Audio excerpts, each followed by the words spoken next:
Was bisher geschah? With the local druid Mibozo now joining them, our heroes still have a sleeping bandit on their hands. Mundo quickly restrains the dwarven outlaw, but not before the scoundrel can let out a whistle and call his trained giant frogs to fight. The dwarf is easily beaten and the frogs retreat. He now fully cooperates. He informs the group that it is just him and his boss left in the cave. Satisfied with this and seeing no further use of the ruffian, Mundo finishes him off with a slice of his rapier, spelling out Mundo on the rocky ceiling with the bandit's blood. They continue on through the icy cavern, cautious with every step. They come upon what seems to be the bandits' main camp, bedding and empty liquor bottles strewn about. Farodin, with his sharp eyes, notices under one of the bedrolls lays a deadly pit trap, as well as a bottle of hard dwarven whiskey. Rook, being somewhat weak to the lure of strong drink, asks his elven companion for a sip. The elf scout, of course, refuses. Mundo, taking point, discovers a deep, frigid pool with two amphibious eyes breaking the surface. The resourceful Farodin decides to take a chance and attack this unknown creature. Using the whiskey and scraps of cloth from the bedrolls, he constructs some fire arrows and lets one loose. The blazing arrow landing true into one of the eyes of this mysterious enemy, the group hears a deep croaking, and from within the vast pool emerges a very large, very old, and very upset toad. It is, as the stories from the village say, this is Old Croaker. It bites with its giant mouth, Mundo slashing with his rapier, Farodin lets loose with his crossbow, Mibozo channeling the power of nature, and Rook deftly throwing his dagger. The ancient toad slumps into a bloody heap, defeated. Still with the problem of having to cross the freezing water, Farodin suggests they roll the dead toad back into the water and float across. With help from Rook, the two push the carcass into the water, where it promptly sinks to the bottom. Out of good ideas, Mundo decides to do what a bard does best. He takes his trusty lute and plays as hard as he can, attempting with the power of music to knock loose the giant icicles hanging from the cave ceiling to create a bridge. His fabulous fingering does the trick, and the ice comes crashing down into the water, laying a slippery yet walkable bridge before them.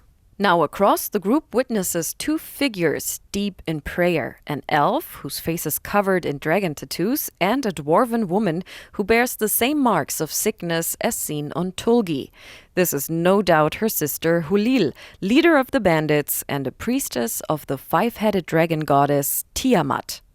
Ever the diplomat, Mundo attempts a peaceful confrontation, yet Hulil has no intention of letting such an intrusion go unpunished. Battle ensues. The tattooed elf makes the first move, injuring Mundo with a slash of his sword. Enraged at the sight of this, Rook comes forward with his battle axe and chops the elf down as if he was a sapling in springtime.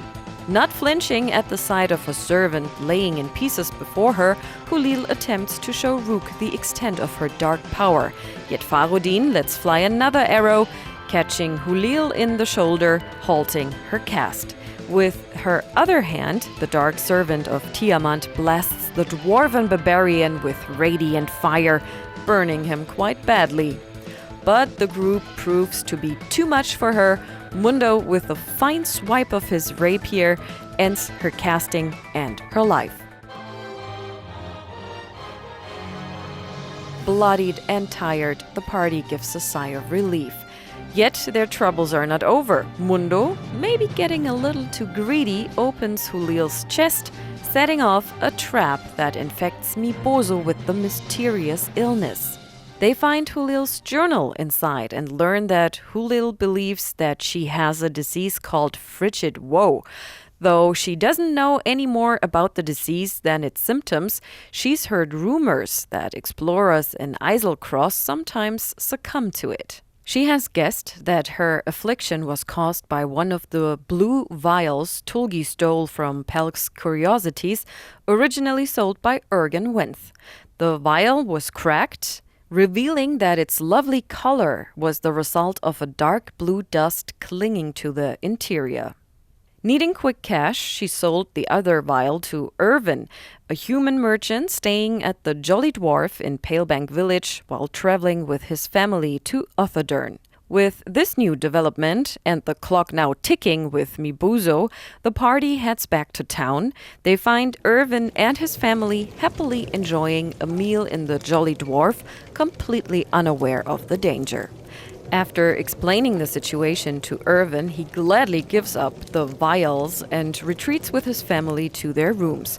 Our heroes carefully transport the deadly artifacts back to the village leader Elro.